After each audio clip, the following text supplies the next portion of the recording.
Hey everyone, David C. Anderson here, coming at you from the Knife Center, and it's our favorite time of the week because we're taking a look at the coolest new knives that have just hit our shelves. Let's check them out.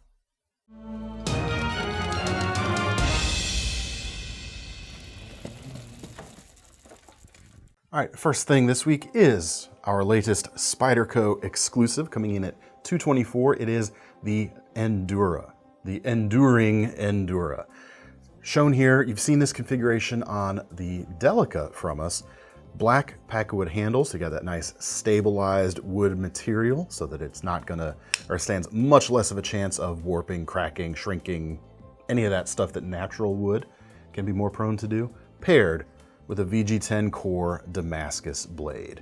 How cool does that look? I know I say that here and there, it's like, how cool is that? But come on, how cool is that? Looks great. You've kind of got like a gentlemanly big knife here. The silver of the hardware, the backspacer, the liners, the clip, everything really sets off against the black bits, I think, really, really nicely. And then beyond the good looks, of course, it is the Endura that we know and love. Fantastic, fantastically useful knife, I should say. As far as the length, if you've got pretty big hands, you're gonna have pretty good amount of real estate on this knife. My hands are slightly larger than average, and I've got almost an extra finger width left here at the back, at least my pinky. Some of my other fingers are a little bigger than others, but anyway. We've got a 4-position pocket clip, which means you can carry it tip up, tip down, left or right. You've got the mid-mounted back lock with the buoy dent, very easy to use for lefties or righties. And then of course, the Spyderco opening hole makes this whole, or completes the entire ambidextrous quality of this knife, and the blade. 3.8 inches long, full flat grind, a fantastic slicer. This is a knife with length and efficiency. It's not a big overbuilt tank, it's just got a ton of reach and a ton of cutting potential. Super classy, check it out. Next up, we have another exclusive. It is the Kydex sheathed version of the Boker Plus Nessmi Pro. Considerably less expensive, almost half of the leather version, which is still available. This knife right here with a Kydex sheath comes in 35 bucks, a few cents less. Come on, man. 2.64 inch blade. Nessmuck shape, you folks know I love that. Usually you see it on larger knives, but it works really nicely and kind of in really cool fashion on a small knife like this too. D2 tool steel for a good amount of edge retention, especially for the price. And I still love the blade. I mean, I'm a Nessmuck junkie, what can I say? You've got some jimping here midway along the scoop for your thumb to sit, or your index finger if you want to angle that down to use the tip a little bit more, and just a fantastic slicing profile with all that belly on that blade right there. The handles are also really cool. Red liners and burlap micarta handles. Very, very cool looking. And 2 tubes for attachment method, or as part of the attachment method of the handle to the full tang blade. And you can also do that quote unquote, survival knife stuff if you want to. Not that I typically like to encourage that sort of behavior, but it's there if you want to do it. As for the feel in the hand, it's kind of a 3.5 finger grip for me. All 3 of my fingers fit in the standard section, or the, what do we call it? Standard section. The first section here, but then, or in front of the beak. There you go.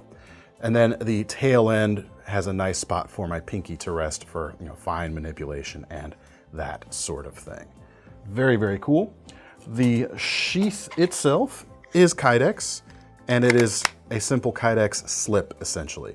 No attachment hardware is provided, but very easy. Add your paracord or some other type of lanyard. Would make a great neck carry. You could also just slip it into the pocket as is, carry it as a pocket fixed blade, or throw something like a Mummert clip or an Ulti clip on the holes right here. You could clip it to your pocket or inside the waistband. Also, a small tech lock will work with these 2 holes right here quite easily if you want to belt carry it instead. Horizontally or vertically is the nice thing there. We'll keep the small fixed blade thing going on here for a few more items. We have a new coated version of the Tops backup fixed blade. Here it is. Comes in about $83, American made, 1095 carbon steel right there. And they kind of, or they advertise this at least as being a companion to their Hammerhawk tomahawk, their smaller kind of hunting and outdoor hatchet that they've got, to pair it with this for those smaller things. And it's a really interesting shape, actually. I mean, obviously you can see a ton of belly right there, almost entirely belly, in fact, and a smaller handle, kind of a 3-finger grip for me. But I see a lot of potential for this, especially choking up on the blade a little bit and really putting that belly to use. I mean, there's just such a nice sweep there, scraping a hide, that sort of thing, small hunting applications to go along with the larger hatchet. It's not really gonna be a whittler or wood carver. It could do in a pinch, but with this kind of design, it's not exactly, or it doesn't feel optimal for that, at least in my hands. But anything else where you're doing small processing and small cutting, this honestly feels pretty great. And I like the coating here too. It's not like a thick, traction-y coating. It's got a nice smooth quality to it, which is nice. As for the sheath, it is also just a simple Kydex sleeve. As you can see, it clicks in there. You've got a ball chain included, as well as Topps' little flat survival whistle there, which is always a nice little added bonus. As far as belt carry here, small tech lock holes are almost right on, but something like a T-clip or an Ulti clip, that sort of thing, would work if you want to use one of those methods instead. Now we have the QSP Canary, another small little fixed blade. This is a 2.5-inch blade, 14C 28N stainless steel for the base versions, and the price is a little over $53 right now. Very cool little package. I like the denim micarta version right here. I think it's very cool looking, and you got a nice vintage looking texture in a way to it. But there are other handle materials. There's some more brightly colored two-tone G10s that could be had. There's also a Damascus steel option if you're interested. But even if you don't want to opt for the Damascus, there's still a hint of fancy to this. Check out this milled work here on the spine. I almost hesitate to say file work because it seems really difficult to do if you're actually in there with a file. The curves and swirls going on there are pretty complex. It maybe could be done. Knife makers out there who are more experienced in file work than I am, let me know, but it looks great. Gives you a little bit of traction, not quite as aggressive as some jimping, but it's pretty cool in either the thumb or the index finger grip. Speaking of grip, 3 fingers for me, but it's kind of a little bit on the taller side in a way, or at least the handle cross section is narrow, and combined with the speed holes, which make it go faster, also gives you a little bit of traction right there for manipulation. Really nice. The blade, I already mentioned, 2.5 inches, versatile little drop point with a swedge here at the tip, almost a full flat grind going on. It's great. Great little companion knife for a larger blade in the outdoors. Great as an everyday carry. I think this would make a really nice little whittling knife too, quite honestly. Maybe could use a little more girth for me for that type of task, but I think it's gonna work pretty well. The sheath is over here. I promise you. There it is. I believe it is actually Kydex, I think, with a kind of a faux carbon fiber printed texture on the front and back, or embedded texture, I should say. A neck chain is included for neck carry here, and the whole pattern here works great with a large tech lock, although it's kind of amusing to think about that because it's kind of massive on that small little sheath right there. But it will work just fine. Man, check that out. This is quickly growing on me. I know I'm biased to enjoy small little fixed blades as it is, but I'm really liking that. Lots of new QSP this week, actually. Next up, we've got 2 new, or they've expanded, I should say, the Penguin with 2 new sizes. The first is the Penguin Mini, 2¼ inch long blade. Still has the same distinctive sheep's foot shape that they use. Price on this one with a green micarta handle is just under $50. One of the things you see here that drives the cost up a little bit versus some of the base models of the Penguin is the steel. We've got Sandvik's 14C28N, so it's made in Sweden, as opposed to the D2 on those other models, which could be made anywhere for the lowest possible price. But you got a nice stainless option here. And one thing I like about this steel selection in particular with a knife like this, with a very fine tip, you've got a lot of toughness. So that tip should hopefully stand up to a bit more use before any kind of worry about it kind of snapping off or anything like that. Deep carry pocket clip, which is reversible. It actually fits into a slot in the scales right there, and then is screwed down through the scales, rather interestingly. We've got a liner lock here, and unlike the standard Penguin, this is another thing that is a little bit different and also kind of drives the cost up just a little bit. Ball bearings in the pivot, as opposed to the washers on the standard Penguin. We got a nice flick as a result, as you can see right there. 3-finger grip, a lot of 3-finger grip things here in a row for me, but that is gonna be a really cool little utility knife. Next, we have the Penguin Plus, a larger version of the knife, and also, as you can see, a flipper. In addition to flipping and being bigger, they also went more premium with all of these. Prices on them start at $175. This version right here is about $184.50 with a copper foil carbon fiber front scale, and on the back a frame lock, which is stone washed titanium as well, as opposed to a stainless steel version right there. Blade length is about 3 3/8, so almost that 3.5-inch mark. Same great Penguin shape you know and love, and 20 CV premium powder metallurgy steel right here. Being a frame lock flipper, you'd probably expect ball bearings in the pivot, and you would be correct.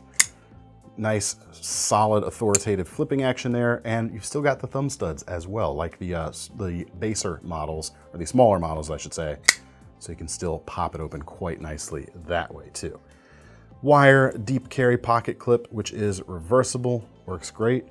One of the things I'm noticing about this is the weight feels, I mean, it's not a featherweight, but it's only about 3.5 ounces. Feels very svelte for its size. It's narrow enough, it's going to carry, I think, quite easily, and yet still provide you with a ton of utility with that longer blade. All right, let's get back down to some of the more affordable stuff that has really put QSP's name on the map. And a new model here called the Pangolin. Very distinctive looking knife right here. Big knife, 3 3/4-inch D2 blade, flipper, let me check, yep, ball bearings, contoured G10, single position pocket clip, liner lock. Feature list is excellent, and the price, $46. Very, very impressive. It's a cool blade shape too, I like it. Like I said, 3 3/4 long, distinctive looking drop point, high flat grind with a full spine length swedge at least, until the drop point, or the drop towards the tip takes over a little bit. Very nice utilitarian shape, good for a lot of stuff, and due to the handle ergonomics, it kind of points down a little bit. So a good kind of like tactical leaning option, I would say too. The handles feel good, enough space for all 4 of my fingers. The contouring feels great, locks your hand in. You got that flipper tab to keep your hands from sliding forward under, some potential maybe tactical use. I'm actually really impressed. The picture didn't initially blow me away when I was pulling items for this video, but in hand, this is one of those knives that just makes a lot of sense. And of course, being tactical, you can get an all black version as well. All right, next up, I'm gonna keep the affordable stuff going. We've got a new brand here at the KnifeCenter, and this is just one of the whole lineup that I wanted to pull out, because this is the one I'm honestly most impressed by. This is the SRM 9201. Very memorable name, right? But the real memorable thing here is $20 for this knife. And I will admit, I was quite skeptical. I mean, crossbar locking knife for that little amount of money. It's the first time we've seen anything with that type of lock for that little amount of money. So I was thinking, what did they cut? What corners were cut? I can't find a darn thing that feels inappropriate here. I mean, if I had like maybe one criticism, it would be maybe if there were a little bit less texture underneath the FRN handle scales right here. That said, it's not bad. That's it. Everything else is great. 3.5-inch blade, just over, I should say. 8CR series steel. No complaints about that whatsoever, especially at $20. High flat grind, which if you're talking mass-produced knives, hollow grinds can be cheaper to set up and do, so you're not getting a quote-unquote cut corner there. You're getting a more premium, I shouldn't say more premium flat grind. I tend to prefer flat grinds, but not everyone does. But you get a more expensive flat grind right there. The FRN handles, great. Fits all 4 of my fingers just fine. You've got that kind of texture for grip in wet conditions. The crossbar lock does everything I want my crossbar lock to do.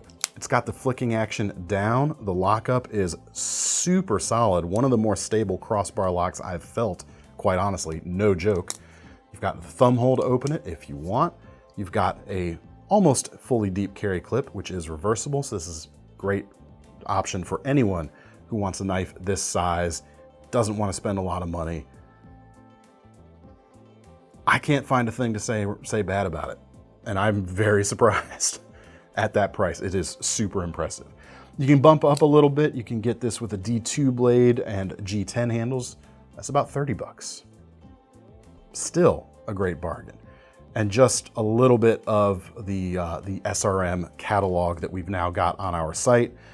But this is the least expensive, and because of that, I think the most impressive one there is. Just the quality for price is unbelievable. It really is. How about another new brand? Next, we're gonna go a bit more premium. This is, and I believe we pronounce this Wesn. Not entirely sure, but you can let me know in the comments if you're more familiar with the brand. We brought their whole lineup essentially is on our site now. So these are just 3 of the knives they offer. This is the Allman. It's a 2.8-inch drop point bladed frame lock with titanium handles and S35 VN steel, and the price is about $180. There's also some G10 versions. I believe it's G10. Yeah, some G10 versions of this knife that can be had for a little bit less, $145 in some cases. But the titanium one was the one I wanted to pull out because look at it, looks pretty darn good. You've got enough handle size and enough of a neutral shape that all 4 of my fingers feel like they fit on there, even though the pinky's moving off a little bit on the back. And that's a perfect example of something that I have said here on this channel a number of times when appropriate. When you have a handle design like this that has this gentle back end, even if it's quote unquote too small for you, it's not gonna feel too small for you, if you know what I mean, because your hand kind of wraps around it. The blade, you've got a very kind of stout looking drop point going on, saber height flat grind, good steel, decent thickness there. Not a super slicer overall because of that combo of grind and thickness, but a good kind of all around type of construction. Frame lock holds it open quite nicely. You've got a milled pocket clip right there, perhaps a little bit on the shallow side. Flipping action with the ball bearings feels great. Next up, we have their Microblade, which is a small 1.5-inch D2 flipper. I believe, again, yep, titanium on the back, G10 on the front, and even has a little pocket clip there. As for feel in the hand, 2-finger grip, but the width or the broadness of it helps with that, or helps with that grip a little bit, I should say. Makes it not quite feel like it's going to slip out of your hand too much.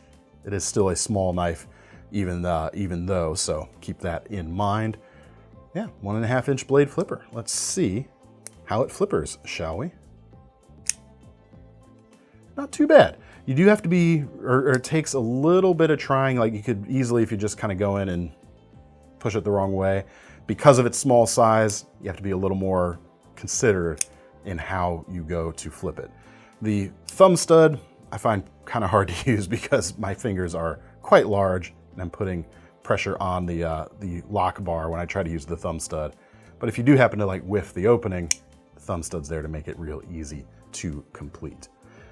Throw it in your pocket, throw it in your little watch pocket on your pair of jeans, throw it on your keychain. There's even, I don't have it here in front of me, a small leather pocket sheath for this as well. Next, we have a slip joint. It is called the Henry and comes in about $115 right now. You've got this kind of downward facing drop point going on, 2.35 inches on the blade length, Sandvik's 14C 28N stainless, full flat grind with a nice long swedge going on there. Kind of a nice agile little shape actually. Feels like it should be pretty precise. The handles here are titanium with integral bolsters on both ends, as you can see from this kind of gray blasted, or not quite blasted, but this gray finished titanium, and G10 inlays on this particular one, but several versions are available. There's actually a really bright yellow as well as some wood options and such. I just wish I brought the yellow for contrast, but in any case, very cool little knife. Walk and talk feels pretty good.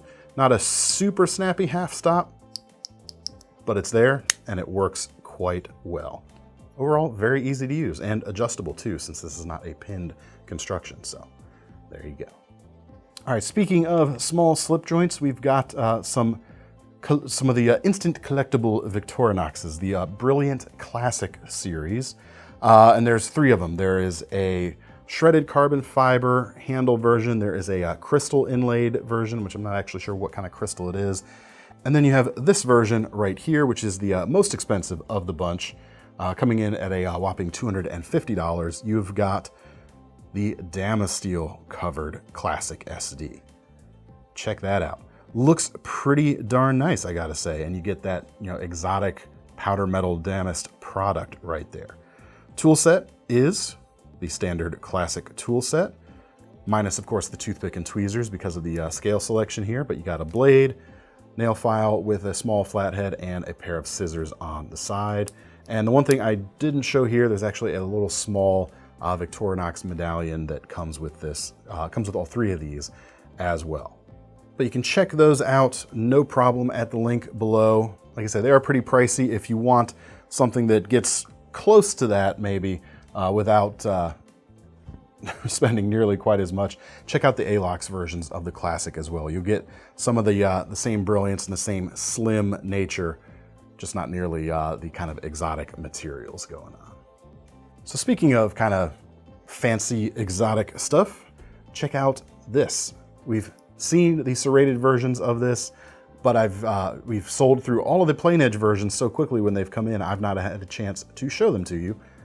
The SOCOM Bravo manual folder from Microtech. This is an imported knife, not made in the USA at Microtech's facility, but it was a way for them to kind of increase availability of this design because they don't seem like they want to make too many of the manual SOCOMs these days. They're concentrating more on, of course, their automatics, which Microtech is very well known for.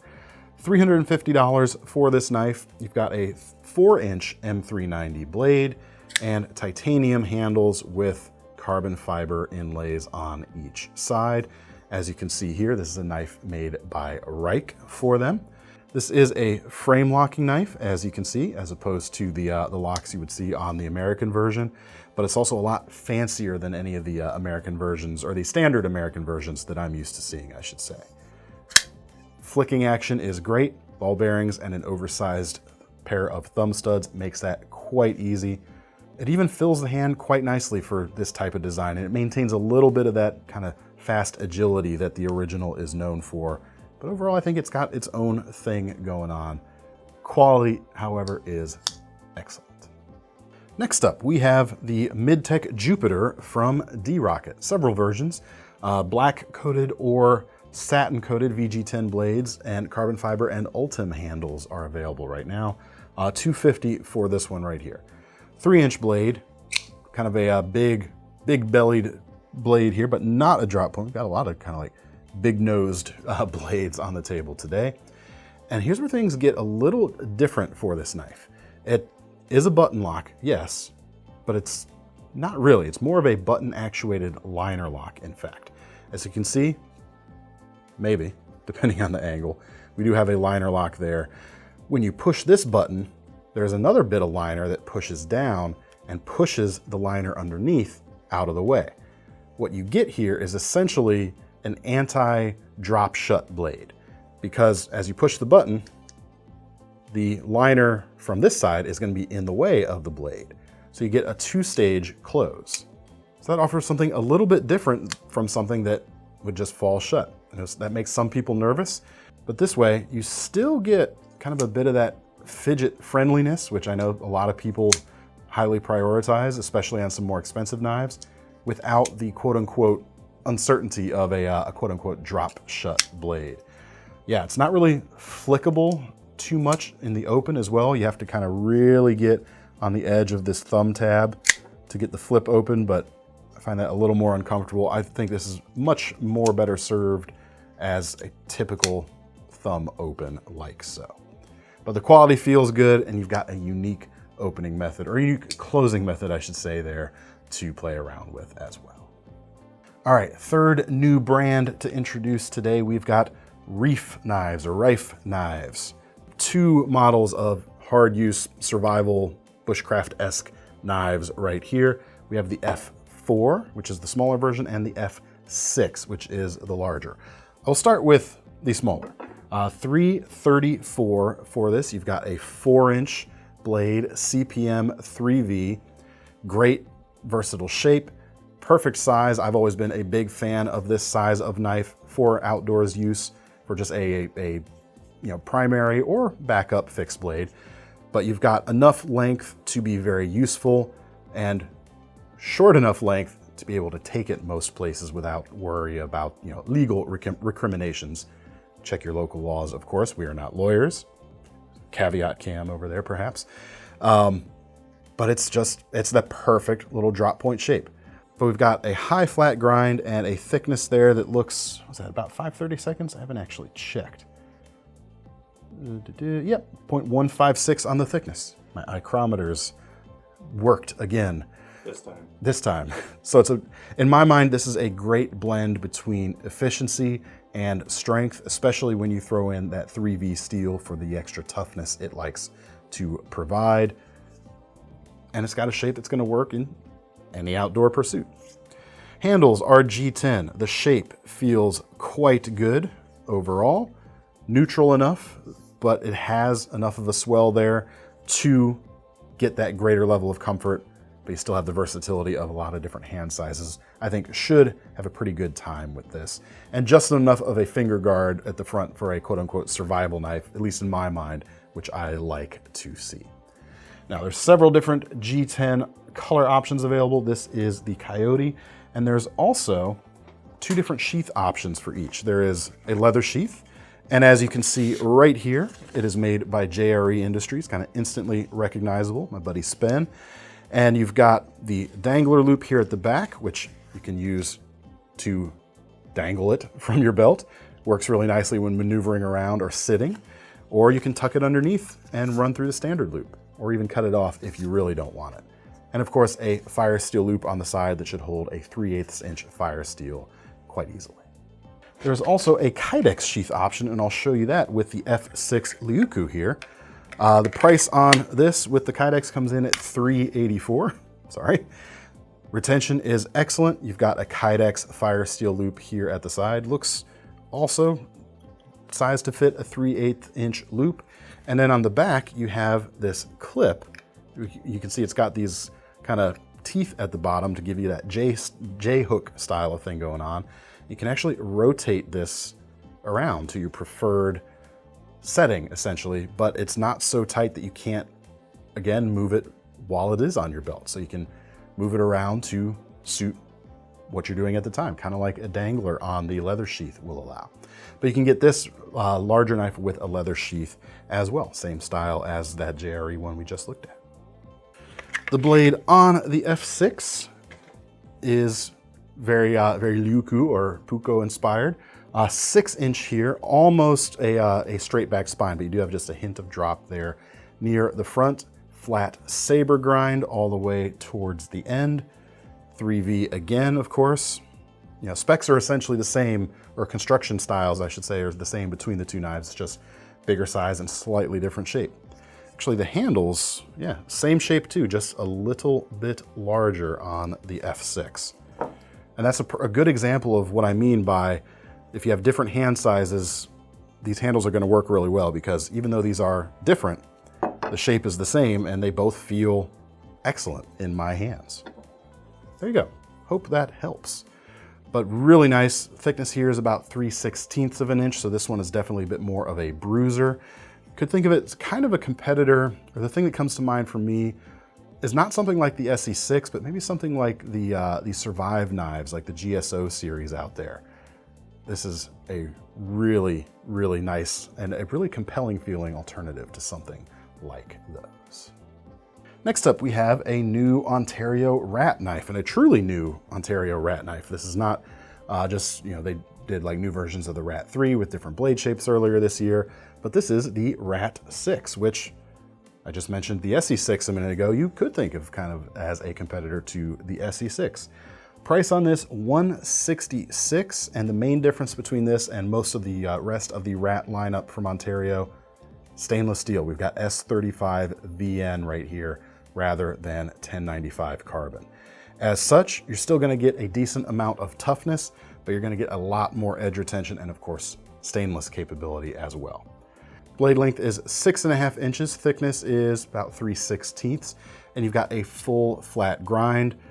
Great slicer with enough strength to be abused as a quote-unquote survival knife for sure. I think this would be decent at some food prep as well in camp. The stainless nature certainly helps, and just the profile overall, I think, gives you a pretty good length to work with. You could even do some rocking cuts with it, I think, if you hung the back end off the edge of the picnic table or whatever you're doing the rocking cuts on. The blade shape could probably pull that off pretty decently. Micarta handles, as you would expect. I believe it's the same size as the Rat 7, but I'm not sure. I don't have one here to confirm or deny, but it's about what you would expect from these flat Ontario Rat handles. Overall feels pretty well put together, if not perfect spick and span fit and finish overall, but solid. Made in the USA, and the sheath, which the sheath is probably not made in the USA. No, correct. The sheath is imported, but I like the design because it has one of those tricks that Ontario likes to do. You've got this retention strap here that's going to go over the finger guard, but it can be rotated to either side. So this sheath is completely ambidextrous, works great on either side without needing a separate piece. Feels super solid. This is actually one of the more solid feeling versions of this style of sheath out there. You've got a nice rigid section here at the front. The stitching feels great. Straps with nice brass buttons for both the handle and the finger guard. Belt loop at the back, and then MOLLE compatibility also built in. Very nice. And last but not least, another kind of big survival fixed blade. We've got a new GiantMouse, the GMF4. Here it is in all its glory. You've got a satin version for about $245 with, I believe it's a black G10 or a black micarta, and you've got the burgundy micarta with the PVD coated blade right here, stonewashed PVD coating for about $265, so 20 bucks more than the other version. And kind of see this as a bit of an evolution from the Boker rolled camp knife, which of course is from one of the minds behind the GiantMouse brand, so it makes sense that this would be kind of an evolution of that same design language. 5.5 inch blade, just over, it's like 5.6 and 690, I believe. Yep, made in Italy, almost a full flat grind, nice long straight clip with a swedge. Very cool. Kind of like the Rat 6 here, although I didn't mention this when I was talking about the Rat 6 that we just looked at. Could cross over into some tactical uses a little bit too, perhaps. The finger choil here is a little bit small for my large fingers. Actually, going back to that Rat, I've got a very large finger choil there if you're choking up for the finer control on that knife. But back to the GiantMouse, handle feels good. Maybe a little less girthy and a little more nimble in its presentation. I mean, this is one of those knives that you hold it and just feels like it wants to start moving in a good way. I mean, that's really nice. Contouring on it is great. crowned spine all the way around, all the way out there towards the tip. Two sections of jimping, one for your standard grip and one for when you're choked up into that choil. You can get your thumb on that jimping in either position quite well. Little hole here on the finger guard as well, which could offer some lanyard options, some security. You could loop from one end to the back if you want. There's definitely some stuff you could do there.